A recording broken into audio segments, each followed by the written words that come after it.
De hoy voy a enviar al Senado de la República la terna de posible ministro para la Suprema Corte de Justicia. Está vacante el lugar del ministro Cosío y por ley, de conformidad con la Constitución, con el artículo 95 y 96, es una facultad del titular del Ejecutivo presentar una terna al Senado. Les doy a conocer los nombres de quienes están propuestos. La abogada Loreta Ortiz, ella es egresada de la Escuela Libre de Derecho, tiene maestría, tiene doctorado, es académica de la Universidad Iberoamericana, cumple con los requisitos. También la licenciada Celia Maya García, ella es magistrada del Tribunal Superior de Justicia en el estado de Querétaro. Es egresada de la Universidad Autónoma de Querétaro, tiene maestría en Derecho Procesal Penal, inició en el Poder Judicial del estado de Querétaro como juez desde 1979.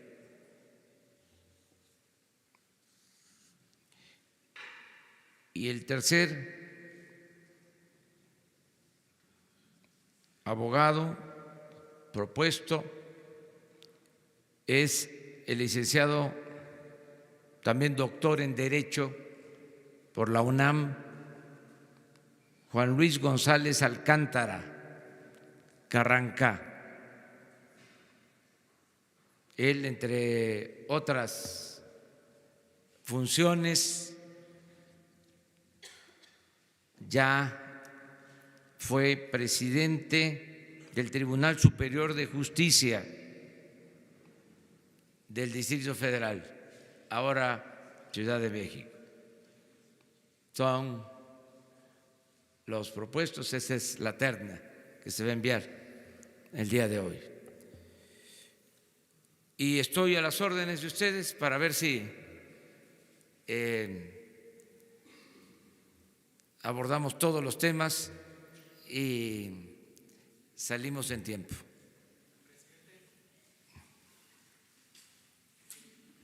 Buenos días, presidente. Rodrigo Muñoz, del canal del Congreso de la Ciudad de México. Mi pregunta es, ayer ya llegó a la Cámara de Diputados y parece que hoy en el Pleno se aprobará la ley de la Fiscalía General, un tema que en lo particular los empresarios, pues incluso ayer que se renombró a Gustavo de Hoyos como presidente de la Coparmex, pues es un tema que no les ha parecido tanto e incluso tienen una iniciativa para que esta sea una fiscalía autónoma. ¿Cómo será este procedimiento? ¿Lo seguirá apoyando usted desde el Ejecutivo? Y bueno, saber su opinión sobre estos, bueno, ya lo dijo, pero sobre estos tres ministros en general. Sí, bueno, pues lo de la aprobación de la ley y al mismo tiempo de la elección de los fiscales, tanto del fiscal general como de los fiscales anticorrupción y de delitos electorales pues está en proceso, está en el Congreso. Nosotros en su momento vamos a presentar también la terna. En el caso de la Fiscalía General, de acuerdo al procedimiento, se presenta una terna en el Senado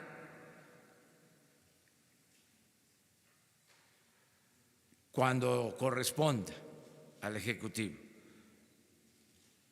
porque tengo entendido que primero el Senado hace una convocatoria, envía 10 propuestas y el Ejecutivo regresa una terna. Ese es el procedimiento en general. Cuando se dé este procedimiento, en lo que a nosotros corresponde, vamos a presentar esa terna. Estamos en espera. Y el fiscal electo, hombre o mujer, tiene la facultad para nombrar al fiscal anticorrupción y al fiscal electoral. Ese es el procedimiento. Pero todavía no se aprueba en el Congreso esta ley, no inicia el proceso. En estos días creo que va a comenzar. Vamos así.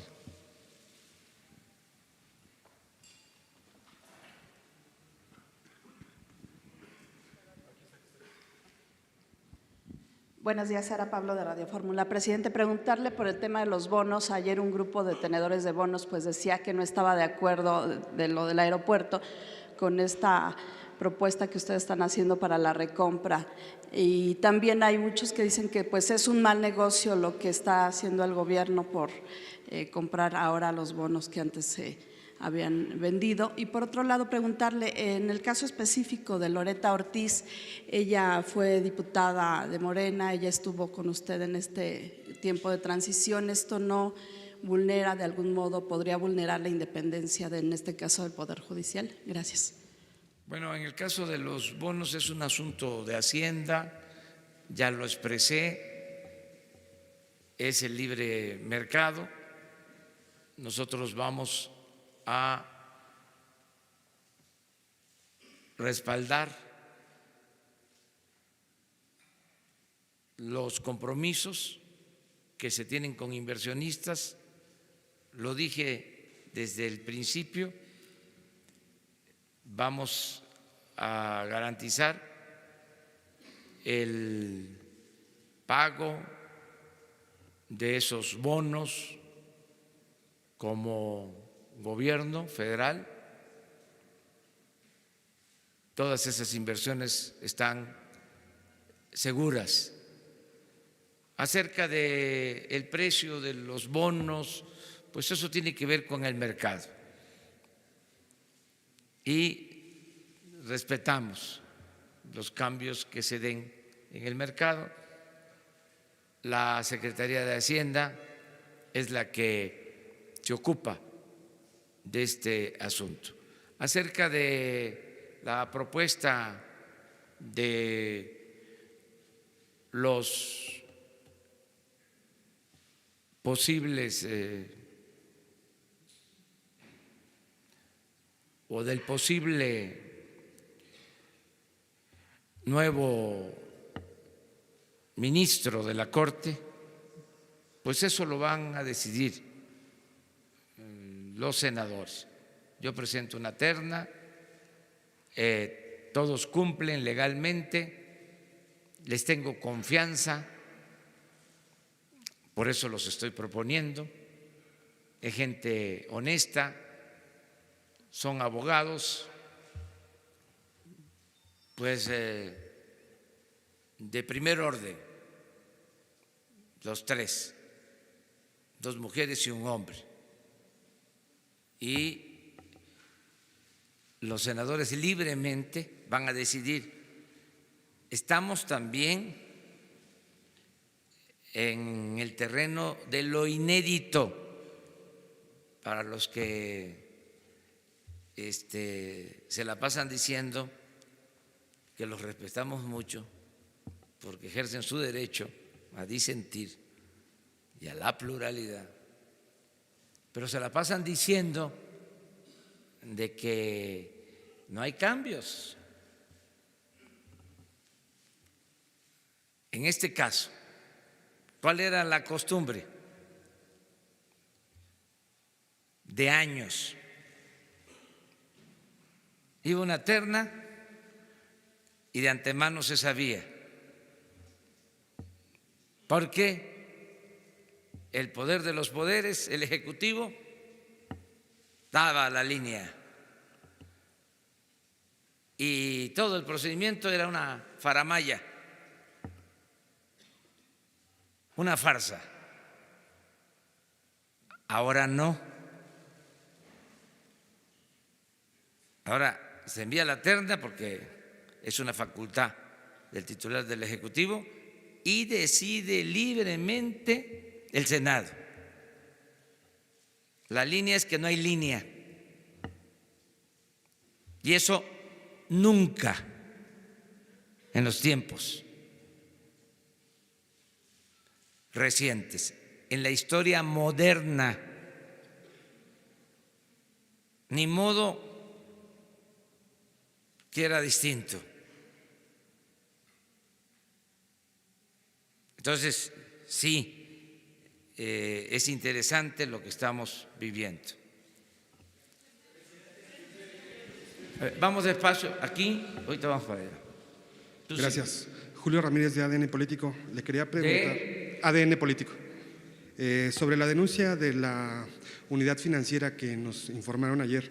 ¿Podría abundar cómo va a ser esta estrategia?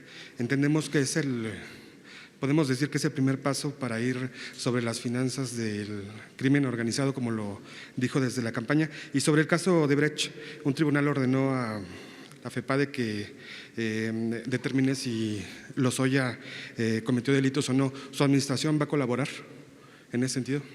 Bueno, en el caso de el robo de combustibles, vamos a presentarles probablemente la semana próxima todo el plan que se está elaborando para detener el robo de combustible. Acerca de lo de la investigación de Odebrecht, hay instrucciones en lo que a nosotros corresponde de que se den todos los informes y estamos a favor de la transparencia. Lo único que se tiene que cuidar es no dar motivo para que, si la Procuraduría da información, esto sirva a los implicados como prueba de que no se está siguiendo el proceso debido. Pero esto lo tiene que resolver la Fiscalía. En todo aquello que no afecte el que se haga justicia, debe de haber transparencia por completo. Es un asunto nada más de carácter legal, pero no somos tapadera de nadie.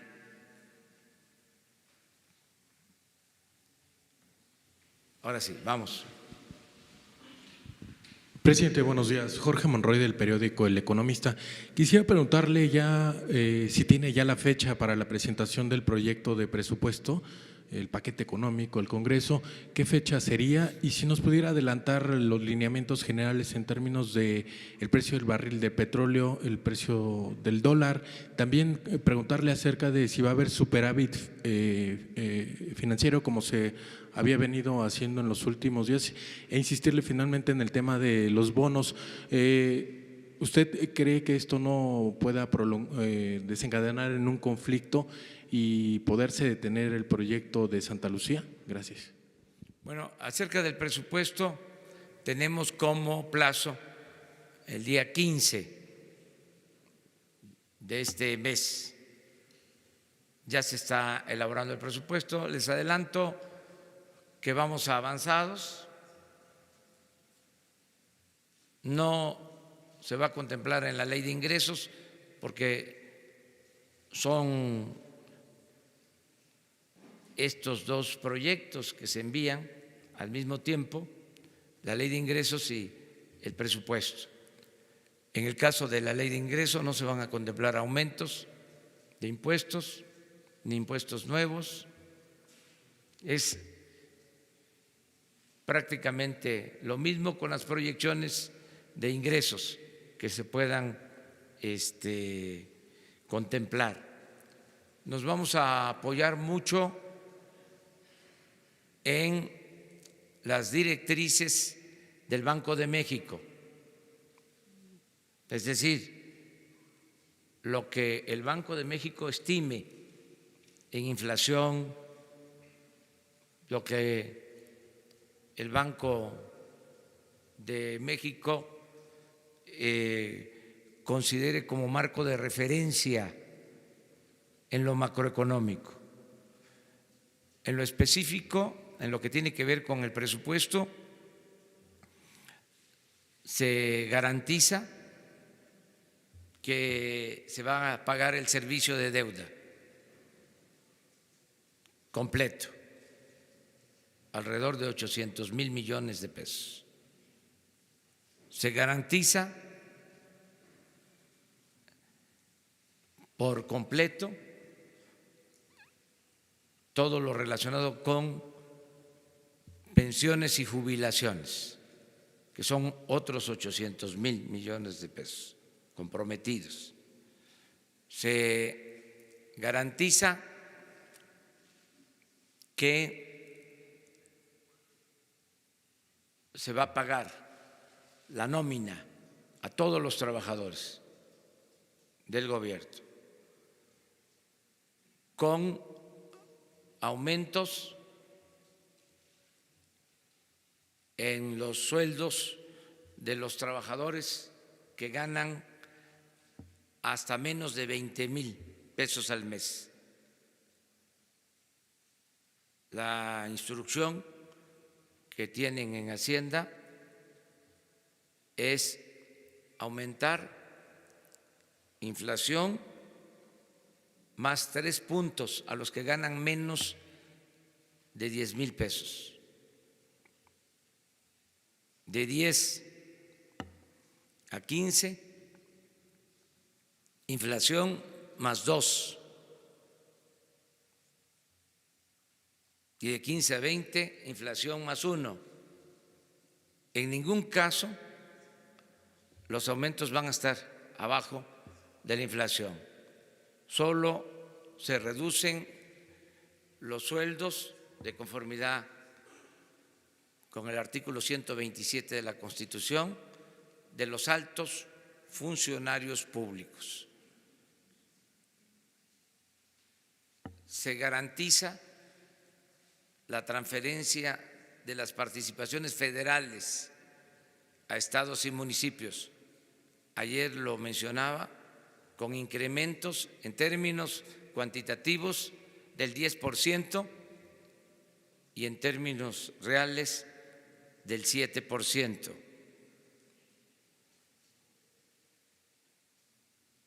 Vamos a mantener el mismo presupuesto de inversión, un poco más de 600,000 millones de pesos. Se va a reducir el gasto de operación del gobierno por el plan de austeridad, porque vamos a tener más inversión en proyectos productivos para la creación de empleos y se va a financiar todo el programa de bienestar, el de la contratación de jóvenes como aprendices. Se van a otorgar alrededor de 10 millones de becas a estudiantes en todos los niveles de escolaridad. Aumenta la pensión a los adultos mayores al doble en los estados donde se les entrega la mitad de lo que recibe el adulto mayor en la Ciudad de México y muchas otras acciones. Eso en general. Lo relacionado con los bonos ya lo expuse y seguramente la Secretaría de Hacienda les va a dar información sobre esto. Vamos a ver. Buen día, presidente. Eric Pinto, de Capital 21. Oiga, precisamente sobre este tema que hablaba del nuevo presupuesto, de lo que va a mandar a los estados. Este fin de semana usted va a Tabasco y Tabasco ahora mismo está sufriendo o está pasando una crisis muy severa en el sector salud, en el sector educativo. Precisamente muchos funcionarios públicos se han estado manifestando por la falta de pagos y el gobierno de Arturo Núñez ha dicho que no le han llegado los recursos federales para hacer estos pagos. Ahora que va a Tabasco, ¿usted qué atención le va a dar a estos temas? Mire, en términos generales, ahora que se tuvo el encuentro con los gobernadores, les ofrecimos apoyos porque se tiene que garantizar los salarios de los trabajadores al servicio del gobierno o de los gobiernos estatales. El compromiso es adelantarles participaciones federales para que puedan resolver sus problemas. En el caso que lo soliciten, nosotros vamos a apoyar a los gobiernos estatales, a los gobiernos municipales, pero siempre de conformidad con el presupuesto autorizado. No va a haber manejo discrecional del presupuesto. No se van a entregar partidas adicionales. Ya no van a haber moches en el presupuesto, no va a haber influyentismo, no se van a llegar a acuerdos políticos para entregar presupuesto. Eso también va a quedar en el pasado. Eso también se va a ir al basurero de la historia. O se va a ir a la historia, pero al basurero de la historia. Eso se termina.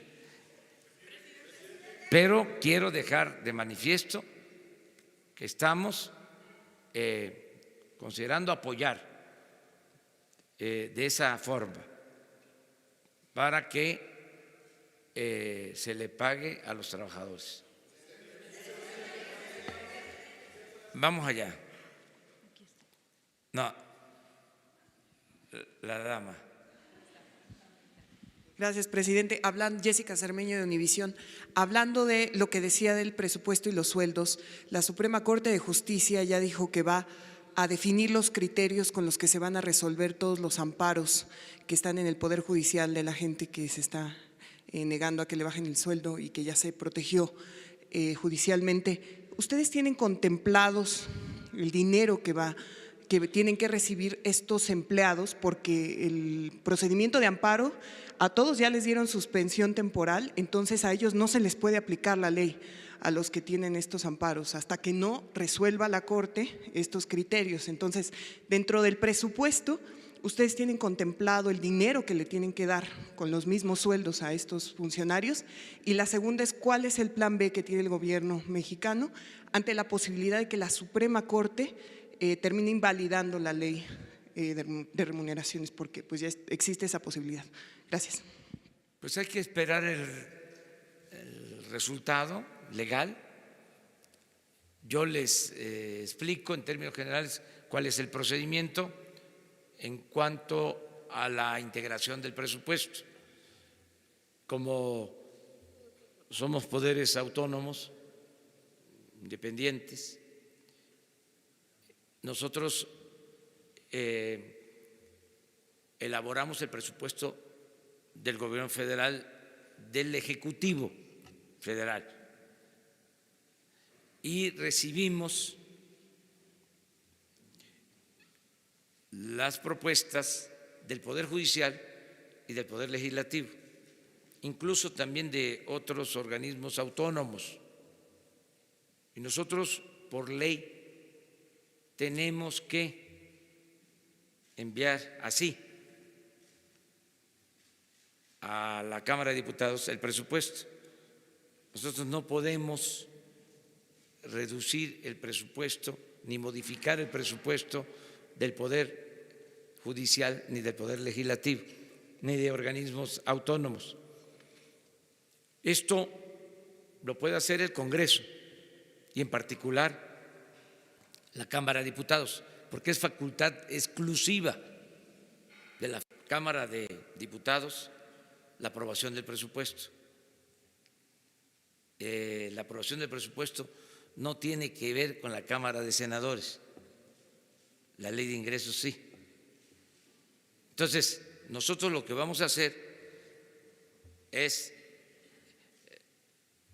presentar el presupuesto del Poder Judicial, en este caso, como ellos lo van a enviar, y se va a presentar en general al Congreso. Siempre se busca articularlo de manera que se puedan garantizar los compromisos fundamentales, siempre.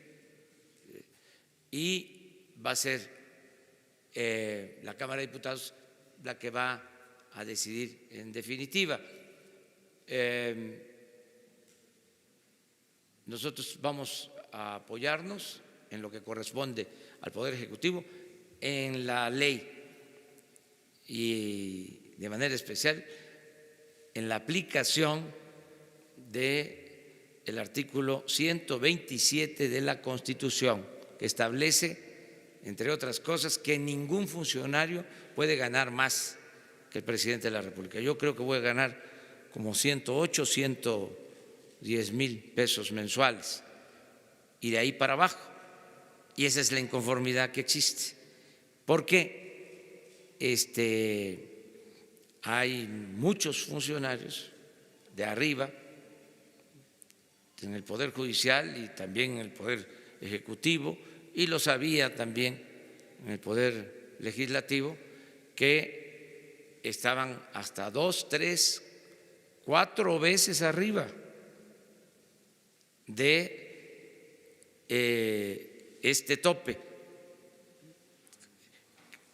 Aclaro que no solo sueldo, porque se establecía un sueldo y además habían compensaciones, bonos y otras prebendas que en conjunto llegaban a significar ingresos de 500, de 600 mil pesos mensuales. Entonces, eso es lo que se está corrigiendo en el marco de la ley. Yo voy a ser respetuoso de lo que decidan los jueces en esta materia, pero creo que no puede haber gobierno rico con pueblo pobre. No es posible que un servidor público gane 600,000 pesos mensuales y que además todavía se diga que es el encargado de impartir justicia. Se me hace una contradicción. Eso no puede seguir pasando en nuestro país. Es mi derecho a expresarme, pero al mismo tiempo yo voy a respetar la decisión de los jueces y de la instancia judicial que resuelva sobre este asunto, porque lo otro también lo aviso, ya hay Estado de Derecho, que no había, era un Estado de chueco, ahora hay Estado de Derecho. En medio.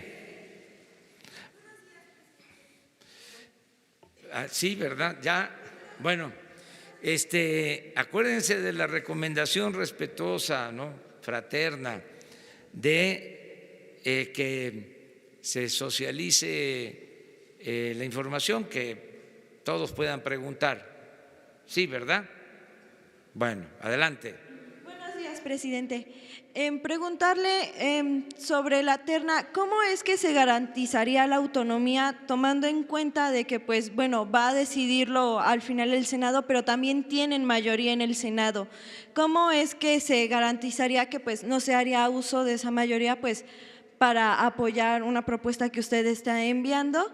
Y la otra, hoy se desclasifica un video en donde muestra cómo fue el asesinato de Luis Donaldo Colosio.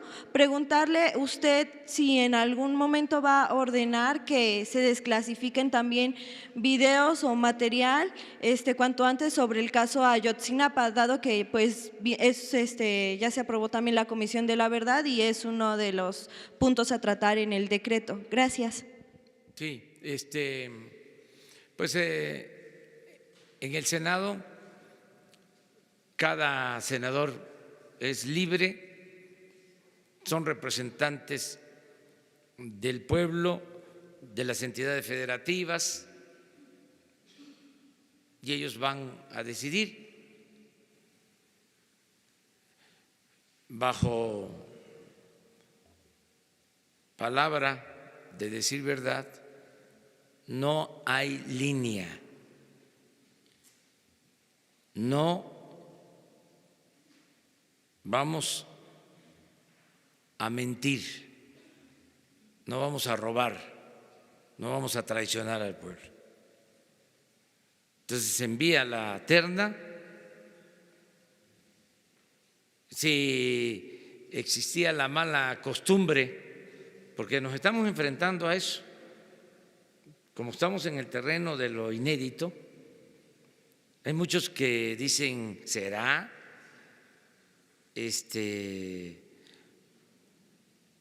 O es tirar la piedra y esconder la mano, o el doble discurso, la hipocresía.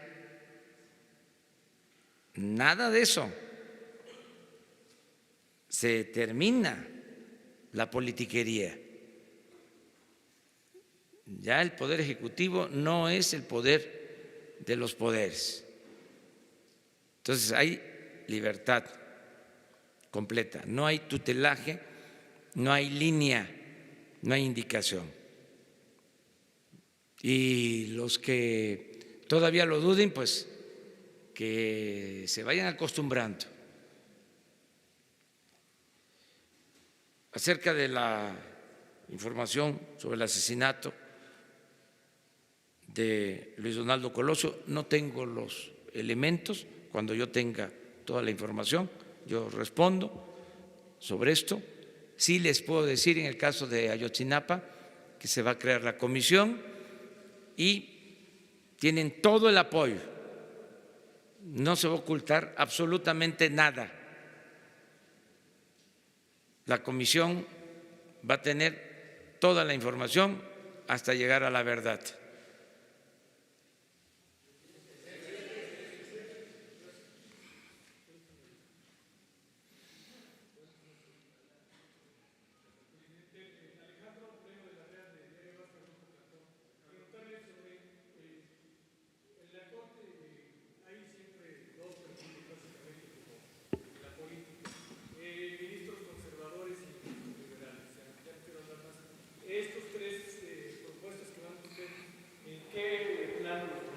¿Más hacia el corte liberal o más hacia el corte de conservadores? Y también añadir en esta pregunta, el ministro que se fue, Cosío, era un ministro no de carrera judicial, era externo.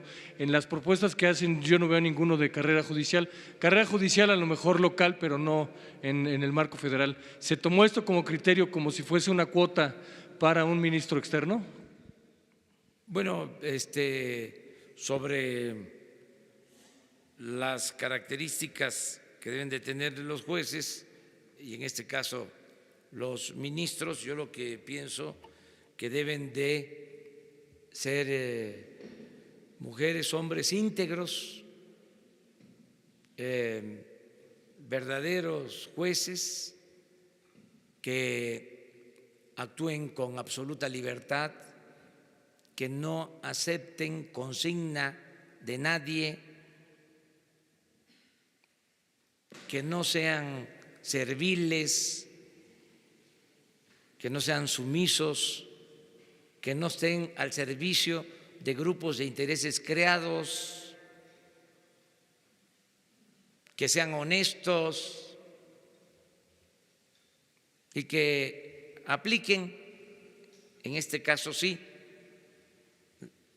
el criterio de los liberales del siglo XIX, de la mejor época que se tuvo, que fue el periodo de la República restaurada, 10 años que en México se gobernó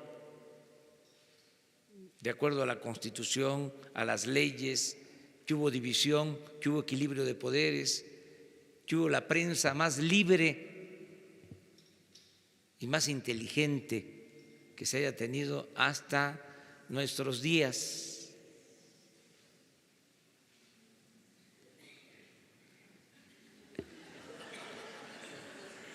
Entonces, ¿cuál es esa máxima? Al margen de la ley nada, por encima de la ley nadie. Bueno, puedo argumentar más sobre lo de la República restaurada en cuanto a los medios. Es la época de Zarco, de Zamacona, es la época del nigromante, es la época de los grandes periodistas. Todo eso se apagó después con el porfiriato. Se sometió a los medios. 34 años duró el porfiriato y se subordinó por completo a la prensa. Pero también hubieron excepciones. En esos momentos de dictadura y de autoritarismo también hubieron periodistas excepcionales, de primera, los hermanos Flores Magón, que enfrentaron a la dictadura, los del hijo del Aguizote, estoy tratando de acordarme del nombre, era el tío de Luis Cabrera. ¿No se acuerdan ustedes? ¿Mande? Daniel Cabrera, de Puebla. Para mí, el mejor periodista que ha existido en la historia de México. Daniel Cabrera, el hijo, el director del periódico El Hijo del Aguizote. Le prestaba la imprenta a los Flores Magón. Imagínense, les invadían sus oficinas, les confiscaban la prensa, iban a la cárcel. Un periodista extraordinario, Daniel Cabrera, tío de Luis Cabrera, y estaba el Diario del Hogar, Filomeno Mata. Con la revolución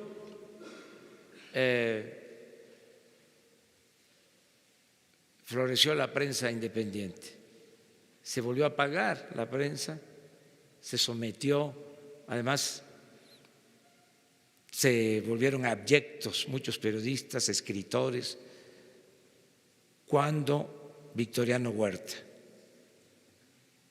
Luego resurge otra vez la prensa, más independientes, con Obregón, pues es el tiempo de Vasconcelos, de los grandes periodistas, hasta nuestros tiempos, que ahora también hay medios de información muy importantes, buenos periodistas. A ver si ahora entre todos nos ponemos de acuerdo para hacer un reconocimiento a los buenos periodistas, pero sin consigna, sin censura, a los que hacen buenas investigaciones, que en vez de ser censurados, perseguidos, sean premiados. Eso lo podemos hacer de manera colectiva. Sería muy bueno esto, y ya ahí cierro el paréntesis. Pero es un buen tema, un buen tema. Ya lo dije,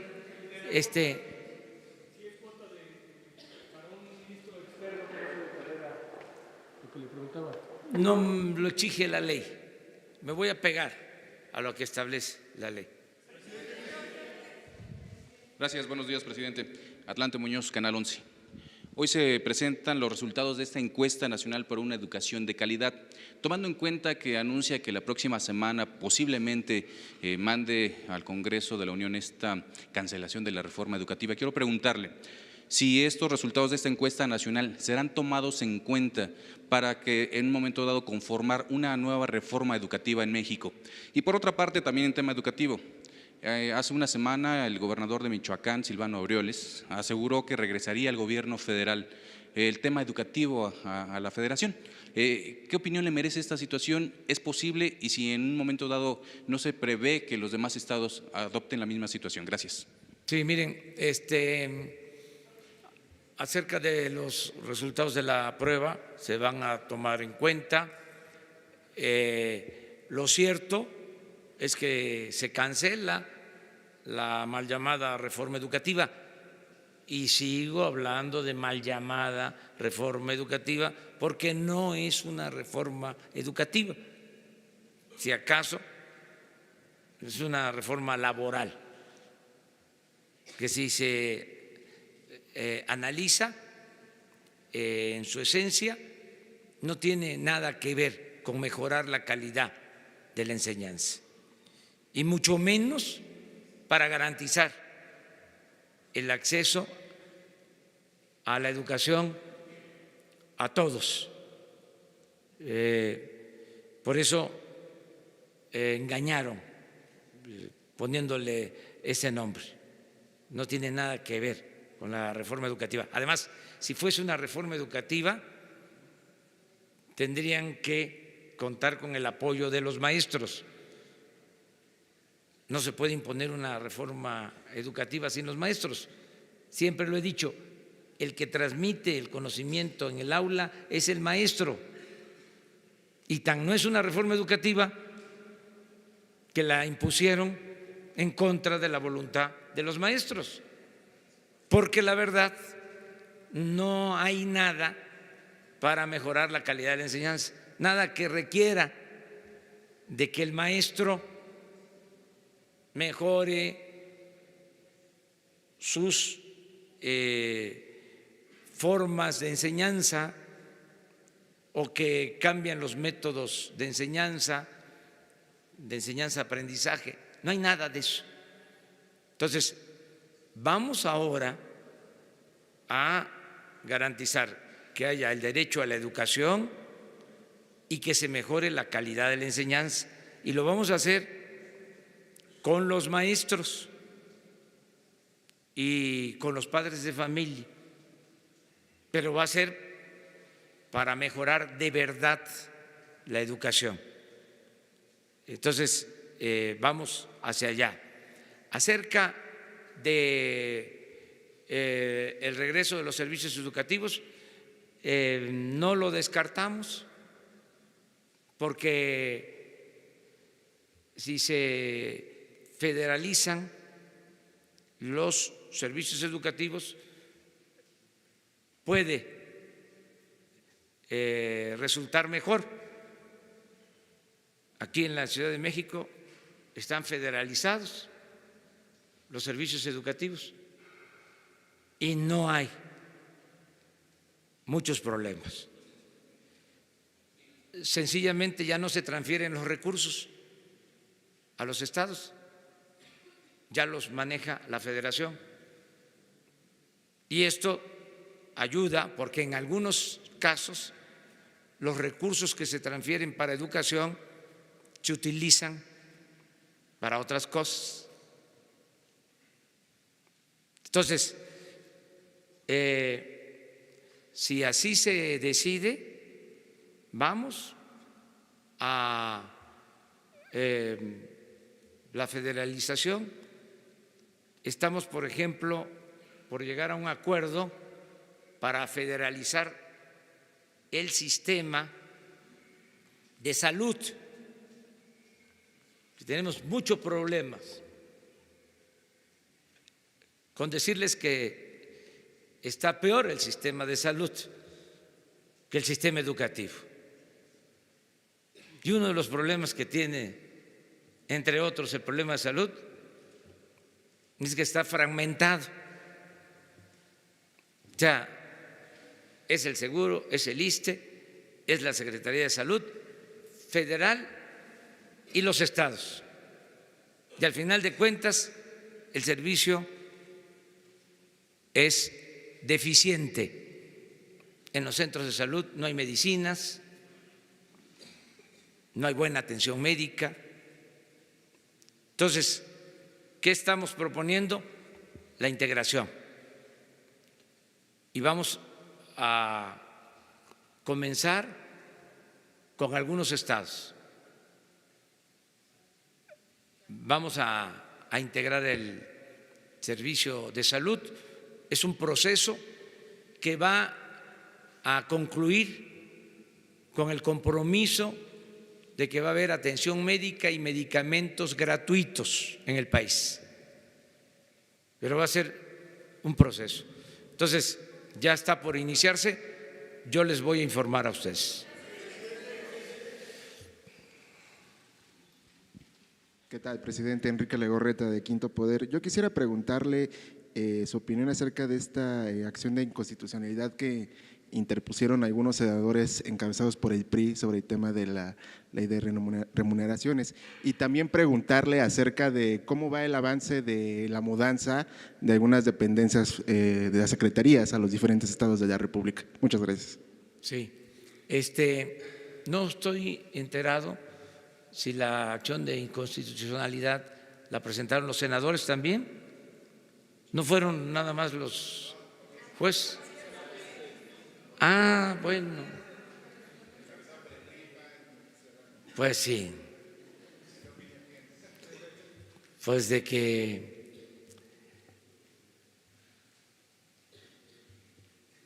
se quieren seguir rayando. No, están en su derecho, y que la instancia correspondiente resuelva. Bueno, lo de las secretarías es un compromiso, lo reafirmé en el Zócalo, va a ser un proceso no obligatorio, va a ser voluntario, porque si no van a empezar a hacer manifestaciones de algo que no se va a llevar a cabo sin acuerdo, sin consulta, sin la voluntad de los trabajadores.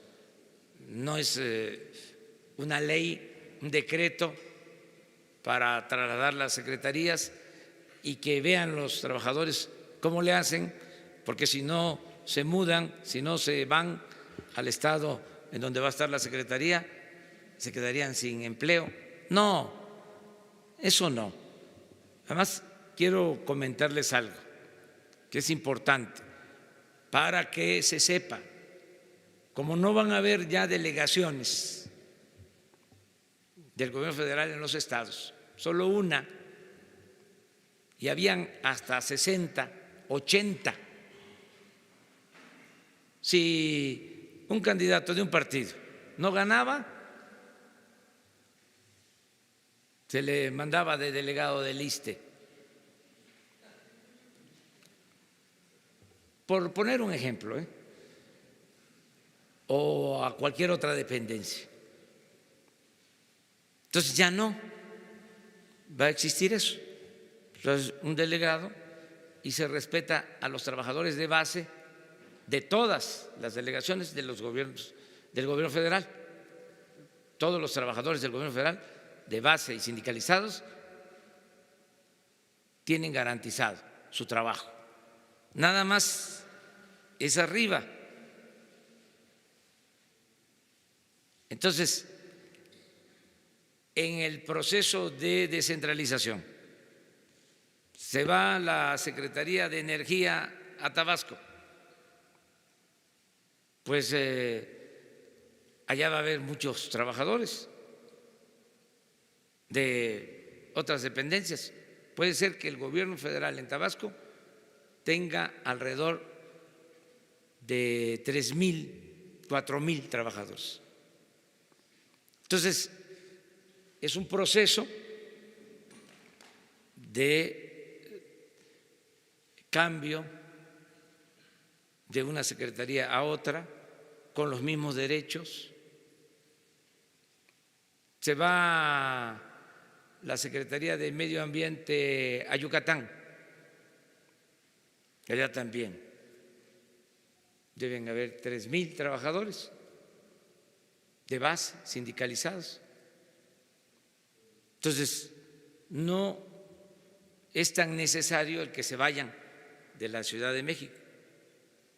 Se va a turismo a Quintana Roo, lo mismo. Hay 2,000, 3,000 trabajadores del gobierno federal. Entonces, que van a trabajar ahí mismo, solo que tendrían otra secretaría, otra función, y de todas maneras va a ser un proceso voluntario. Nosotros no vamos a imponer nada, nada por la fuerza, todo por la razón y el derecho. Y en el caso que se requiera de que se trasladen trabajadores de la Ciudad de México a los estados, pues se le tiene que garantizar que el trabajador tenga escuelas para sus hijos, vivienda, que tenga posibilidad de mejorar, que sea atractivo también el que haya el traslado. Pero todo esto es, insisto, un proceso. ¿Les parece 3 más, no? Muchas gracias. Buenos días. Naja Catán, subdirectora de Bloomberg News en México. Presidente, ha criticado mucho a la reforma energética, recientemente diciendo que es un desastre, un ejemplo de desastre del neoliberalismo. ¿Por qué no busca cancelarlo? ¿Qué le previene hacerlo cuando su partido ahora y sus aliados a lo mejor puede llegar a una supermayoría? Y si no ahora, tal vez en 3 años podrían llegar a esa supermayoría. ¿Qué le impide hablar sobre esa posibilidad? Mostrar que no actuamos de manera autoritaria, que no somos dictadores, caciques, que respetamos la ley. ¿Qué decían nuestros adversarios? Que no nuestros enemigos. De que íbamos a confiscar bienes, que se iban a cancelar los contratos. Pues nada de eso vamos a hacer. En el caso de la reforma energética, lo que está quedando de manifiesto es que fue un fracaso. Y yo todavía estoy esperando a los defensores de esta reforma, lo estoy esperando para que hagan un ofrecimiento de disculpa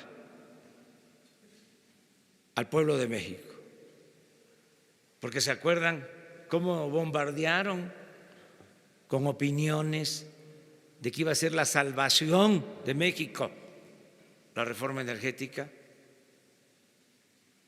y fue un rotundo fracaso, con datos. Esto no es un asunto ideológico.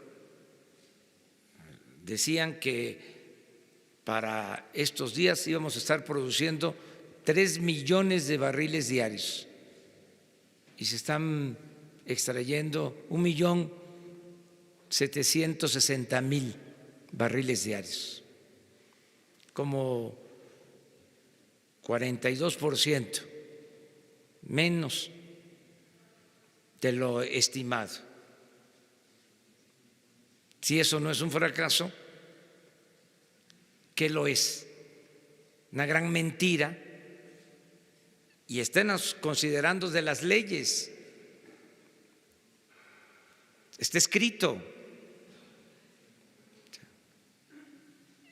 Y estamos hablando de menos de 1.800.000 barriles diarios y con tendencia a la baja. Porque ya tenemos un plan para detener esa caída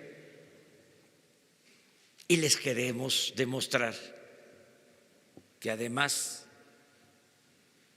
de otras cositas son muy ineficientes.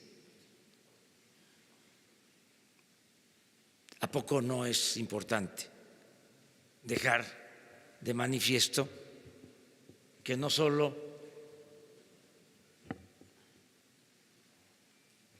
hubo corrupción, sino que son muy ineficientes? Porque hasta se ufanan de ser buenos técnicos. Hay algunos que hasta se creen científicos y la verdad están como para mandarlos al parvulito. Fue un desastre, no solo en la reforma energética, la política económica. Lo dije en mi toma de posición, desde los años 40 del siglo pasado hasta los 80, la economía creció al 6% anual, y en el periodo neoliberal, 36 años, 2% anual. Y hablamos nada más de lo cuantitativo, A ver que me expliquen por qué vamos a seguir con una política fracasada, solo porque beneficia a una minoría, solo porque permite el saqueo de una nación. No, rotundamente no. Esto cambió. Pero, de todas maneras, tampoco les vamos a dar el gusto de que sigan engañando a la gente, de que somos autoritarios, dictadores,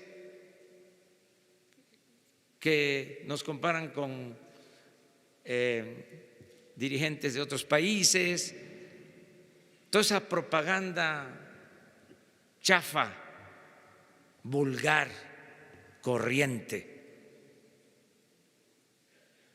Afortunadamente ya la gente en el país ya dijo basta, hay un despertar ciudadano, los medios de información convencionales están informando con mucha objetividad, con mucho profesionalismo, y existen las benditas redes sociales.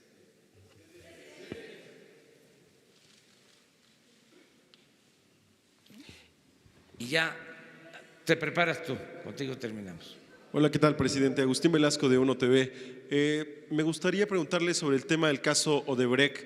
Entonces, lo que usted está planteando es desclasificar la investigación que la Procuraduría en la pasada administración clasificó por al menos 5 años, y la segunda, en este sentido de que la vida pública sea más transparente. ¿Cuál es su agenda del día de hoy? Gracias. Sí, no ocultar nada, no ser tapadera, solo cuidar procedimientos que puedan servir al inculpado para presentar pruebas y ser absuelto. Ya saben ustedes que hay una serie de procedimientos legales, entonces hay que ser cuidadosos, nada más de eso. Pero todo aquello que no tenga alguna limitante judicial se tiene que transparentar, como la agenda, por ejemplo.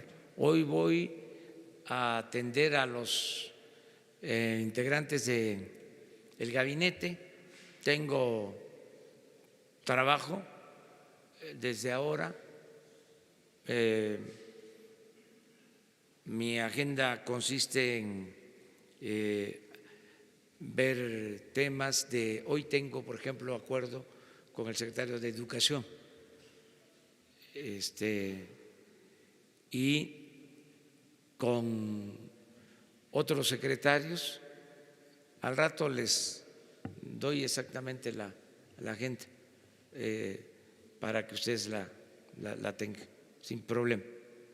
En una hora, Daniel, le entrega la agenda de hoy. Mañana les adelanto a todos, mañana les adelanto que vamos a ir